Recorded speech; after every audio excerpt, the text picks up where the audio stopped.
Hai Bapak Ibu Dewan Juri sekalian, perkenalkan nama saya Athanasio Danumurti Sutrisno. Hari ini saya akan menceritakan kisah mengenai Bujang Bedrau Intan. Penasaran dengan ceritanya? Mari kita simak ceritanya. Pada zaman dahulu, ada sebuah kerajaan yang bernama Pemayung. Pada saat itu, rajanya telah meninggal dan tidak ada yang dapat menggantikannya. Karena selama hidupnya, raja tidak memiliki satupun keturunan. Setelah beberapa waktu lamanya, dipilihlah seseorang untuk mencari pengganti raja, dan dia bernama Datuk Dubalang Sakti. Ia beserta rombongannya melakukan perjalanan.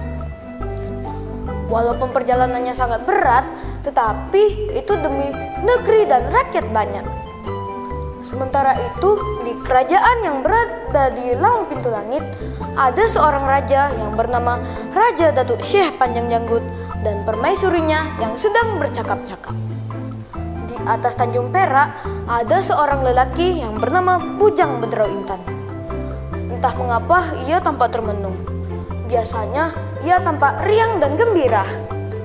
Mereka pun penasaran dan menghampirinya. "Wahai anakku Bujang Bedrau Intan, mengapa engkau tampak seperti ini? Tampak termenung dan sedih. Ada apa denganmu?" "Kasihanilah kami, Nak." Setelah beberapa saat, ia pun berkata, "Maafkan saya, Ayah Bunda. Ada sebuah kerajaan yang bernama Pemayung. Di situ rajanya telah meninggal dan tidak ada yang dapat menggantikannya. Izinkan saya untuk menggantikan rajanya." Dengan berat hati, mereka pun mengizinkannya dan membekali dirinya dengan 2 bilah keris.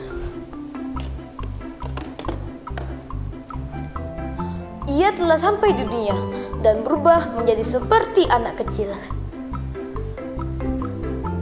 Sementara itu, Datuk Dubalang Sakti beserta rombongannya sudah melakukan perjalanan selama 6 hari dan 6 malam.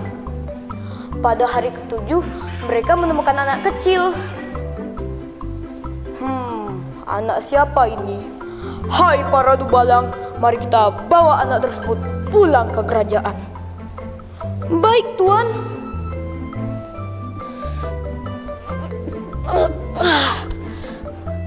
"Maaf Tuan, anak ini tidak bisa diangkat." Coba aku angkat."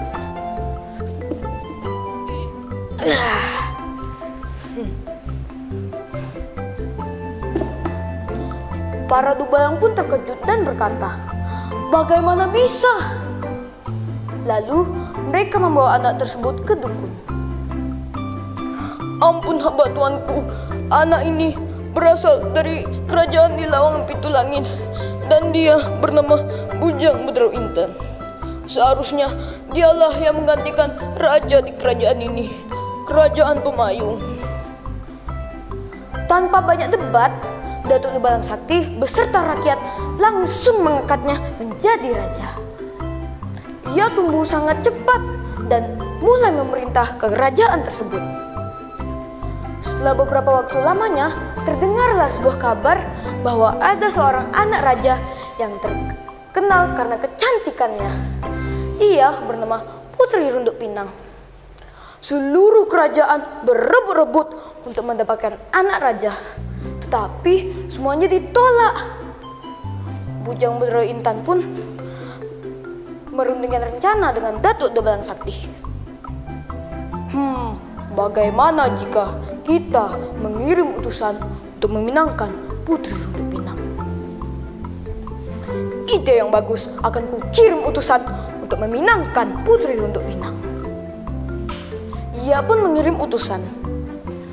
Tetapi semua utusannya ditolak, bahkan sampai ada yang dibunuh.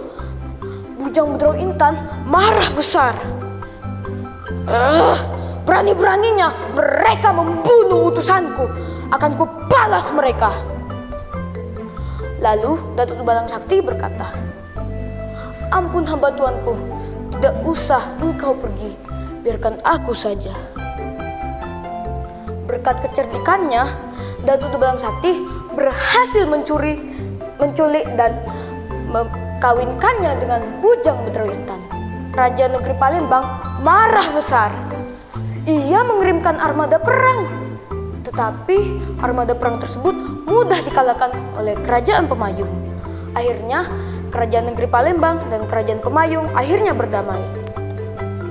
Pada akhir hayatnya, bujang Bedro Intan, Datuk Tubalang Sakti dan Putri Lunduk Pinang meninggal dan ditewaskan di Bukit Singutang yang berada di sungai.